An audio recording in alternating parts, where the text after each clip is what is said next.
Welcome, my name is Colleen Tauke and I'm the Sewing Specialist at Fons Porter. In this tutorial, I'm going to show you how to use the Triangle-Square and the Hourglass Unit templates.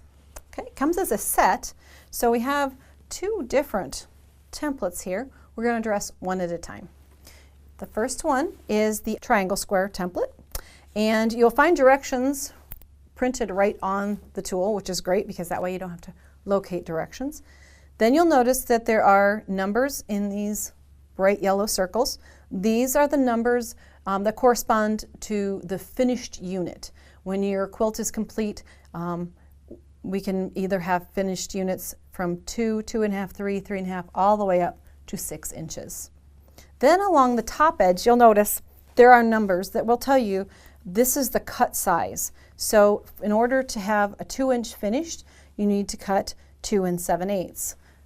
At 2.5 finished, you would cut 3 3/8. A great reference right there, so you know if you're going to be cutting them off of a strip, that this is your quick reference for which size to cut. So let's go ahead and cut some of these.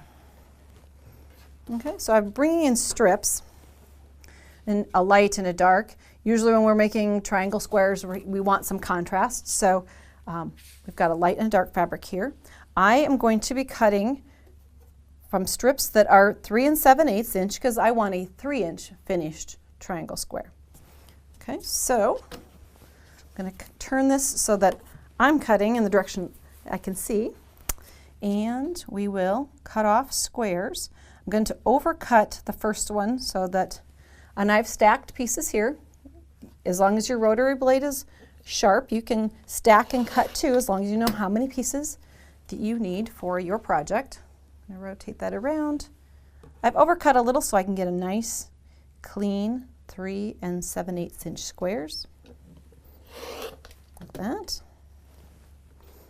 Okay, now I would have pieces here for 4 blocks actually. So I'm going to take one light and one dark. The others I would address later, so I'm going to put them right sides together. And I'm going to take a 1/4 inch seam marker and I'm going to align it. The yellow dashed line down the middle of the tool is going to be from corner to corner across the block, and I'm going to mark on each side. One little tip that when you're marking these blocks, if you're on a really shiny surface, the fabric tends to want to slide, and if you're on a cutting mat, something with a little bit of a texture to it, it helps hold the block underneath in place.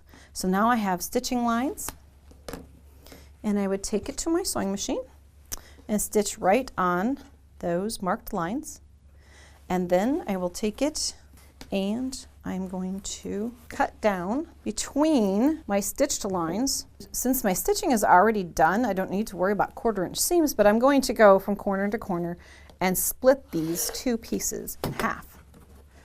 And that will then give me 2 triangle squares, one here and one on the other side.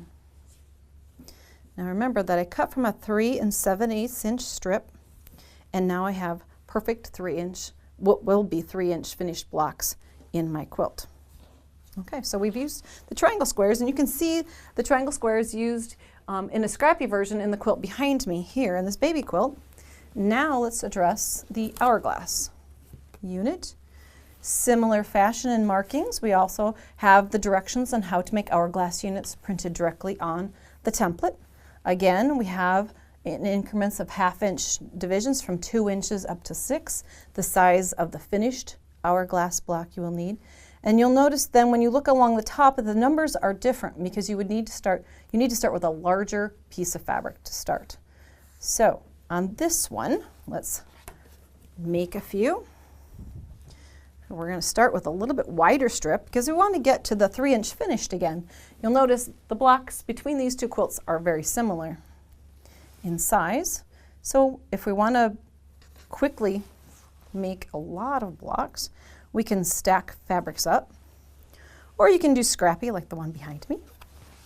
So in this case, since we want a 3-inch finished block, The strip width we're going to be using is 4 1/4. So I've cut a 4 1/4 inch piece here to work on. And then I'm going to come in, and again I'm going to overcut just a little bit so I can make my blocks. If you start with accurate pieces, you get an accurate finished product. So we have that tiny bit of waste. So we've got pieces here ready to make hourglass blocks. Again, where we're going to work on one light and one dark at a time. And it will seem very familiar because at this point you're going to, again, mark 1/4 inch seam marker from corner to corner. The nice part about making hourglass and triangle squares is that you don't have to worry about a 1/4 inch seam. If that's been giving you problems, maybe try a project where you just get to follow the drawn lines. So we've got it drawn in place. Then we would go to the sewing machine and stitch those parallel lines. And again, we would split them apart just like we did before. So I've got a set here that's already been spliced down the middle. That. So we've got them cut apart. And of course we go and press them. But they look like hourglass, or the triangle squares we made earlier. We want to go one step further to make hourglass blocks. So what we're going to do is put these two together and it will yield 2 hourglass blocks. I'm going to lay it so that I have light and dark, dark, light over the top of each other. If the seam allowances have been pressed towards the dark, consistent, then these will be opposing seams. You'll see the seam allowance there going off one direction, the seam allowance here coming the other, and they will kind of butt up against each other nice and tight. So then we just go in with a 1/4 inch seam marker. We get very good at this process of marking. And when I've been making things that had a lot of these blocks in them, I'll do all one step and then come back and make the second part of the block. Again, this one's marked for stitching. This one has been stitched, you can see. We spliced that apart, and when you do that, you'll notice here's 1 hourglass block on one side, and there's the second one. So it did yield 2 blocks. And here we have finished hourglass block, 3 inch finished, and our 3 inch finished triangle square. Thanks for joining us. In order to purchase the Triangle Square and Hourglass Unit templates, visit shopfonsporter.com today.